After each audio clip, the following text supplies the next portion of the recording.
नेहमीच घरोघरी बनणारा नाश्ता म्हणजे उपमा असा बनवा की सगळे बोटं चाटत राहतील. 5 मिनिटांमध्ये मोकळा खुसखुशीत असा उपमा तयार होईल. आणि आज मी ज्या ट्रिक सांगणार आहे त्या माहीत नसतील तर कधीच उपमा परफेक्ट होणार नाही. तर यासाठी पूर्ण रेसिपी पहा.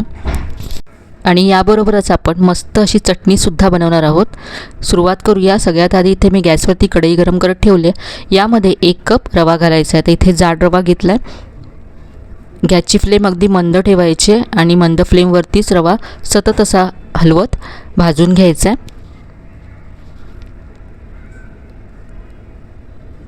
थोडासा रवा भाजला की यामध्ये तूप घालायचं. इथे मी यामध्ये 1 चमचा तूप घातलं. तूप घातल्यानंतर आता याचा किंचित रंग बदलेपर्यंत रवा भाजायचा आहे.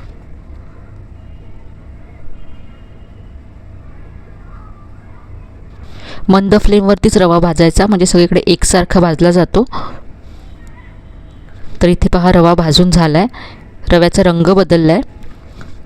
तर हा रवा मी आता दुसऱ्या भांड्यामध्ये काढून घेतला आहे. पुन्हा तीच कढई मी गॅसवरती गरम करत ठेवले. यामध्ये 1 चमचा तूप घातलं. आता यामध्ये 1 मोठा चमचा शेंगदाणे घालायचे. शेंगदाणे भाजून घ्यायचे आणि यामध्येच मी आता काजू घातलेत. शेंगदाणे आणि काजू किंचित रंग बदलेपर्यंत इथे मी भाजून घेतले. काढून घेऊया.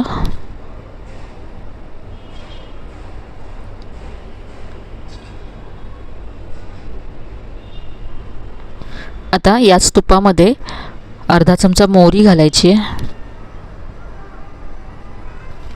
अर्धा चमचा जिरं घातलं आहे. यानंतर यामध्ये भरपूर कढीपत्ता घालायचा आहे. 10 ते 12 पानं कढीपत्त्याची घातलेत. यानंतर बारीक चिरलेली हिरवी मिरची घातली आणि हे सगळं आता परतून घ्यायचं आहे. मिरचीचा कच्चापणा जाईपर्यंत हे मी परतून घेतलं. यानंतर यामध्ये अर्धा चमचा चण्याची डाळ घातली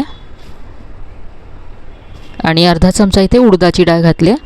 या डाळींचा रंग किंचित बदलेपर्यंत परतून घेऊया.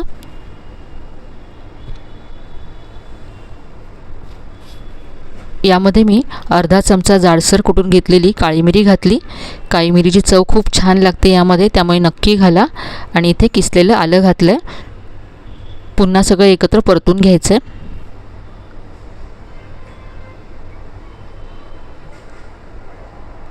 आता यामध्ये कांदा घालायचा आहे. तर 1 मध्यम आकाराचा कांदा इथे मी बारीक चिरून घेतला आहे. याबरोबरच यामध्ये भाज्यासुद्धा घालायच्या. तर इथे मी शिमला मिरची घातली आहे. गाजर घालते. गाजर अगदी बारीक असा चिरून घेतला आहे. आणि याबरोबरच इथे मी अर्धी वाटी मटार यामध्ये घातला आहे.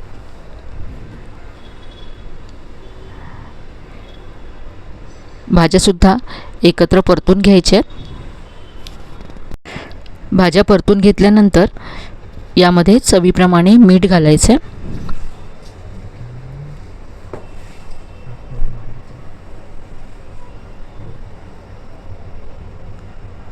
एक चमचा इथे मी साखर घातली.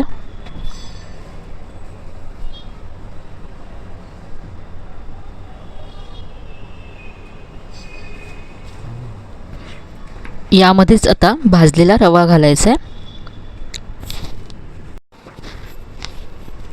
रवा भाज्यांमध्ये घातल्यानंतर भाज्यांबरोबरच रवा छान परतून घ्यायचा एकत्र.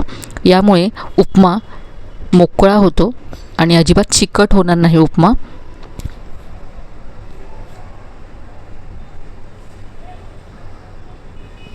आता यामध्ये 2.5 कप पाणी घालायचं आहे. तर इथे मी गरम पाणी घातलेलं नाही आहे, रूम टेम्परेचरचंच पाणी इथे मी घेतलं आहे. आपण 1 कप रवा घेतला होता, त्यासाठी 2.5 कप पाणी असं हे प्रमाण मी घेतलं आहे. सगळं पुन्हा एकदा मिक्स करायचं आहे.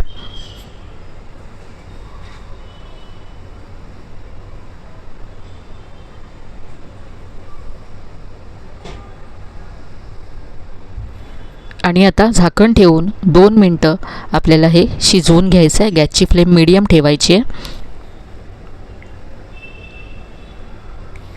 तर इथे 2 मिनटं झालेत. उपमा पूर्ण ड्राय झाला आहे आणि रवासुद्धा शिजला आहे.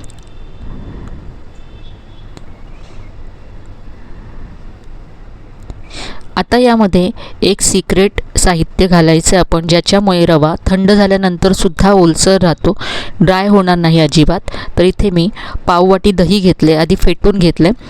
दही घालायच्या आधी गॅस अगदी मंद करायचा आहे, दही घालायचं आहे आणि दही घातलं की अगदी फटाफट आपल्याला हे मिक्स करायचं आहे, नाहीतर दही फाटू शकतं. हे मिक्स करते.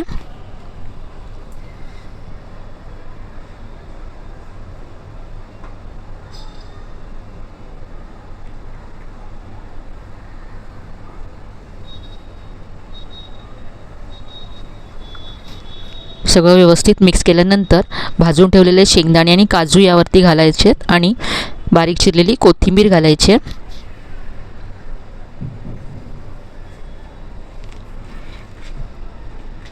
तर अगदी मस्त असा मोकळा उपमा तयार झाला आहे आणि थंड झाल्यानंतर सुद्धा हा असाच मोकळा राहील, मॉइस्ट राहील.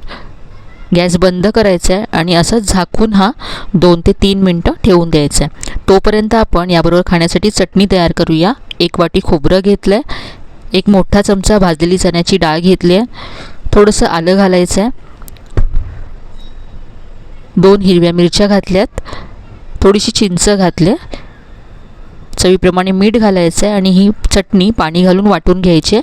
तर इथे चटणी मी वाटून घेतली आहे. आता चटणीवर घालण्यासाठी फोडणी तयार करूया. इथे मी 1 चमचा तेल गरम केलं, त्यामध्ये मोहरी, कढीपत्ता आणि 1 लाल मिरची घातली. ही फोडणी चटणीवरती घालायची आहे. तर मस्त अशी ही आपली चटणी उपम्याबरोबर खाण्यासाठी तयार झाली आहे.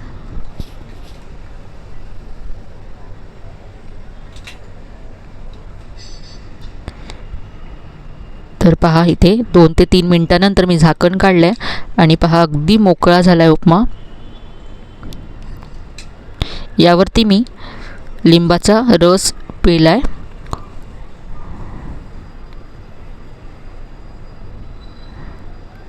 मिक्स करूया एकदा. तर हा आपला उपमा तयार झाला आहे. इथे मी चटणीबरोबर हा सर्व केला. तर उपम्याची अगदी परफेक्ट रेसिपी आज आपण पाहिली आहे. तर अशा पद्धतीने तुम्ही नक्की करून पहा. आजची ही रेसिपी तुम्हाला नक्कीच आवडली असेल. रेसिपी कशी वाटली कमेंटमध्ये कळवायला विसरू नका. रेसिपी आवडली असेल तर व्हिडिओला लाईक करा, शेअर करा. चॅनलला अजून सबस्क्राईब केलं नसेल तर नक्की सबस्क्राईब करा. चला तर मग पुन्हा भेटूया अशा छान छान नवीन नवीन रेसिपीसह. तोपर्यंत धन्यवाद.